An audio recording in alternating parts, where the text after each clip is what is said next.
Es importante que la sociedad zacatecana tenga información de primera mano en relación a lo que está ocurriendo con el impuesto de responsabilidad ambiental que se ha hecho llamar impuesto ecológico estatal. En primera instancia, vale la pena abrir el abanico de posibilidades de análisis en relación a ese tema de este controvertido impuesto, en el sentido de que lo que se ha estado poniendo en la luz pública en los distintos medios de comunicación sobre este tema, bien vale la pena que lo analicemos desde la perspectiva del contexto internacional y desde lo que ocurre a partir de que nuestro país está inserto en el Tratado de Libre Comercio de América del Norte. En ese sentido, es importante que tengamos en cuenta quiénes son los actores que están en juego en este interesante proyecto en disputa. En primera instancia, quiero poner de manifiesto que detrás de si se aprueba o no se aprueba un impuesto de esta naturaleza, independientemente de que la Suprema Corte de Justicia de la Nación emita un fallo a favor o en contra, ya sea del gobierno de la República o del gobierno de Zacatecas, que de acuerdo a la naturaleza jurídica que tenemos actualmente, ese artículo 6º de la ley minera hace referencia a que toda actividad minera solamente puede ser gravada por una instancia de carácter federal, y si a eso le sumamos las presiones que ejerce el capital minero transnacional, pues ya estaríamos esperando un fallo, una resolución de la Suprema Corte de Justicia de la Nación que sea muy probable a favor de la Presidencia de la República. Pero veamos quiénes son los actores que están detrás de una iniciativa de esta naturaleza. Yo en mi tesis doctoral hago referencia a que se articulan los capitales ficticios, los capitales extractivos y los capitales subsidiarios, todos en una red para buscar la maximización de las ganancias en torno a la industria minera. Y justamente en términos coloquiales, pues los podríamos entender como los bribones de la minería, es decir, los que sacan ventaja profunda de la extracción de los minerales. Y justamente ahí hay actores clave como la Cámara Minera de México, la Camimex, pero también está la representación de los intereses de la industria canadiense minera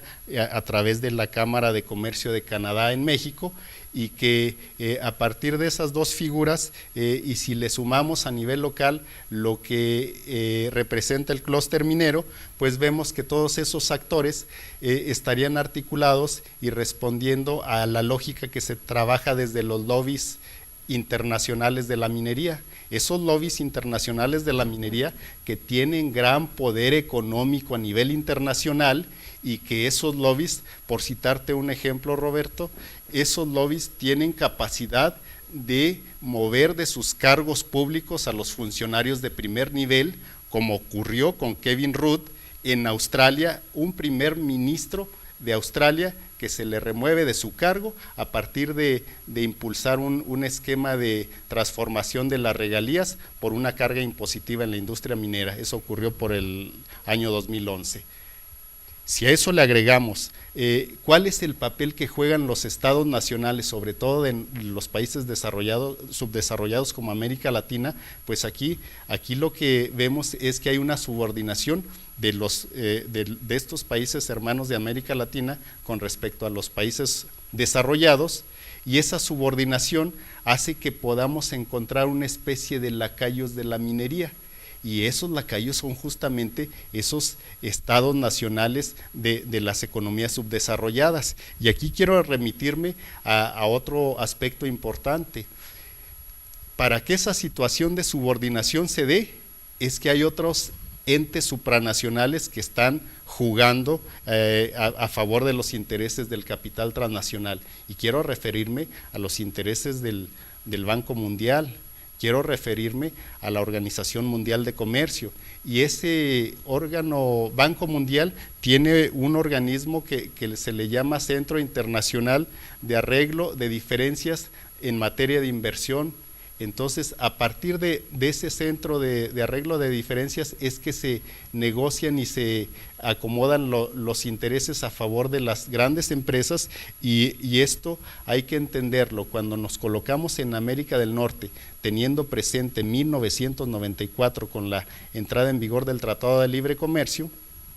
pues que en este Tratado de Libre Comercio hay unas letras chiquitas, un capítulo 11, que en resumidas cuentas lo que hace es que a los estados nacionales se les ata de manos para que puedan demandar a las empresas transnacionales que provocan alguna afectación ambiental. Sin embargo, en esas letras chiquitas de ese mismo Tratado de Libre Comercio de América del Norte, cuando las empresas transnacionales ven afectados o ven en riesgo de expropiación indirecta de las ganancias esperadas, ellos lo que hacen es reaccionar inmediatamente con emitir un litigio, con emitir una controversia internacional, y estamos hablando de que en este caso esos tribunales internacionales son a puerta cerrada, son tribunales secretos en donde regularmente los fallos son a favor de las empresas mineras. Y algo que no se ha estado discutiendo en la escena pública en el estado de Zacatecas es el ejemplo concreto de que por lo menos hasta el año 2013 nuestro país, México, ya había perdido 5 controversias de litigios internacionales que le acumularon un problema de pago por 204 millones de dólares. Y si eso lo ejemplificamos en relación al tema de la industria minera, pues vemos cómo de esas 5 litigios internacionales que ha perdido, vemos cómo el caso de una empresa estadounidense, en este caso para el año 2000, la empresa Metalclad, de origen estadounidense, esa empresa hizo una demanda para nuestro país en aquel momento por el orden de 16.68 millones de dólares. Pero no solamente ocurre con México, con nuestro país, sino en el caso de la empresa canadiense Glamis Gold, en el año 2003, esa empresa igual emitió un recurso en contra de los Estados Unidos por el orden de 50 millones de dólares. Entonces, ahí lo que está en juego en una controversia, cuando la Presidencia de la República mete un recurso ante la Suprema Corte de Justicia de la Nación, lo que está haciendo es un ejercicio de blindaje, porque si no hace ese tipo de medida, vendrá la empresa transnacional y emitirá un juicio internacional y tendrá que pagar en varios millones de dólares el gobierno mexicano. Eso es un asunto que hay que tener en cuenta. Entonces, si adicionalmente le ponemos el ingrediente legal y vemos cómo ese artículo 6º de la ley minera hace referencia a que solamente la instancia de carácter federal puede gravar la actividad minera, entonces ahí ya vemos que hay un soporte jurídico que le ata de manos a las entidades federativas, a los gobiernos subnacionales, de fijar cargas impositivas. Aquí lo que hay que poner de manifiesto también es hasta qué punto vale la pena que un impuesto de responsabilidad ambiental con el que se pretende captar 1.230 millones de pesos en el ejercicio fiscal 2017 con recursos del ejercicio 2016, ver qué tanto vale la pena ese monto de recursos a captar en contraste con los 2.577.000 hectáreas que el gobernador Tello le puso a la industria minera en la reserva del área natural protegida del desierto semiárido de Zacatecas. Aquí es importante también tener en cuenta que aquí estamos hablando de un asunto de despojo para las comunidades. Es decir, en toda esta discusión de los impuestos, muy poco se ha puesto de manifiesto el asunto del despojo a las comunidades, y quiero poner 2 datos concretos. En el caso de nuestro país, del año 1982 a la fecha se han concesionado 112.82 millones de hectáreas, lo que significa que a la fecha hemos concesionado el 57.4% del territorio nacional para la industria minera. Si ese dato lo bajamos al plano zacatecano, Panorama Minero de Zacatecas 2016, que trae datos del 2015, los más recientes, dice que en nuestro estado se tiene concesionado 2.39 millones de hectáreas, que representan el 32.02% del suelo zacatecano. Eso en materia del despojo de las comunidades. Ahora, quiero ponerme desde el lado del trabajo. ¿Qué está ocurriendo con este otro actor que está presente, el sindicato minero? Aquí quiero compartirles algunos datos interesantes que tampoco se han puesto a la luz pública en estos días en este debate en torno al impuesto de responsabilidad ambiental. Y cuando hablo del trabajo de la minería, lo subtitulo como nadie sabe para quién trabaja, refiriéndome al trabajo de la megaminería. Hay que tener en cuenta que el trabajador minero en promedio, su promedio de vida, su esperanza de vida es de 55 años. Hay que poner el asunto de las llamadas jornadas atípicas, es decir, cómo el trabajador trabaja ininterrumpidamente 14 días y tiene 7 días de descanso, y en esos días de trabajo trabaja de 8 a 12 horas diarias. Hay que tener en cuenta que eso está permitido en materia legal por la Organización Internacional del Trabajo. Hay que meterle también el ingrediente de la subcontratación. Si tomamos los datos del estado de Zacatecas, vemos cómo de los 13.409 trabajadores que están en la industria minera, un 72% está subcontratado, es decir, no tiene derechos sociales, no tiene prestaciones de ley como un trabajador de base. Aquí hay que poner en cuenta además cómo se da esa repartición del recurso. Si exploramos qué ocurre con los estados financieros de las principales empresas mineras asentadas en nuestro país, por ejemplo, yo hice una revisión a los estados financieros de la empresa Frisco, propiedad del hombre más rico de México, Carlos Slim, y en el ejercicio fiscal 2014 los números arrojaban que esa empresa dedicaba 12 de cada 100 pesos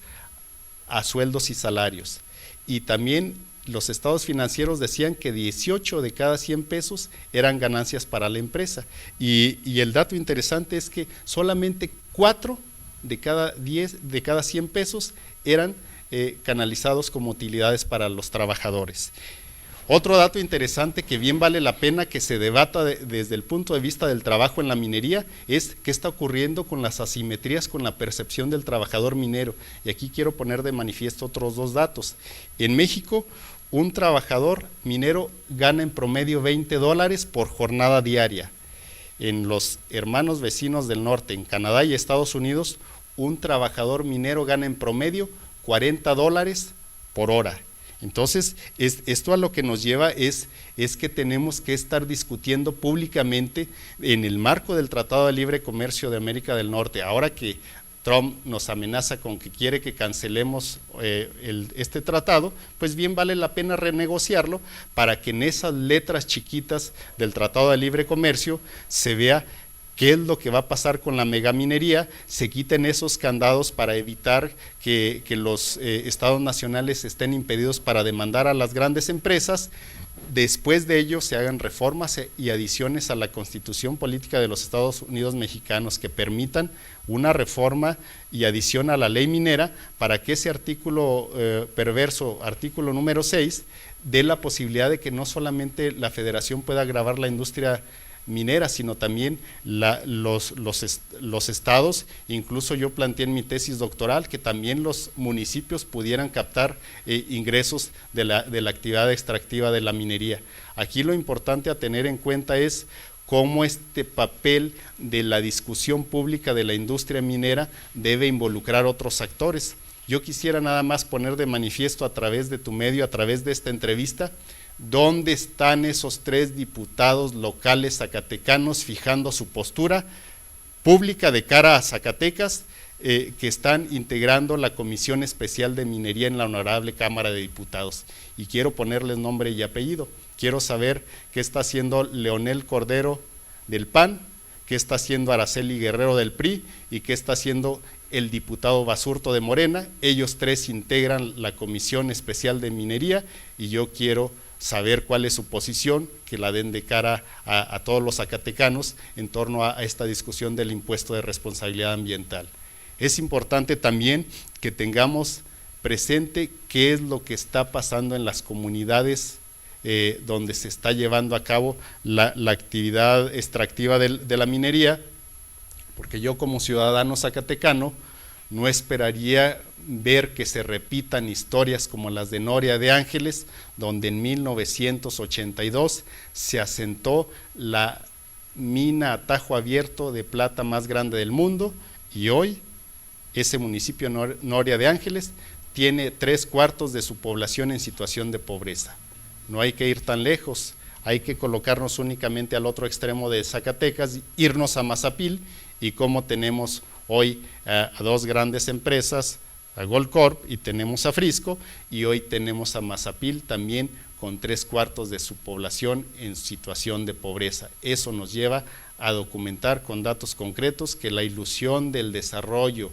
que hacen pensar las grandes empresas mineras no necesariamente significa un beneficio para estas comunidades. Y quiero cerrar mi intervención con otros datos, y quiero remitirme al asunto del reparto de la renta minera. Ese fondo federal, ese fondo minero que se institucionalizó desde el ejercicio fiscal 2014 y que en una primera instancia se captaron 3,000 millones de pesos a nivel nacional,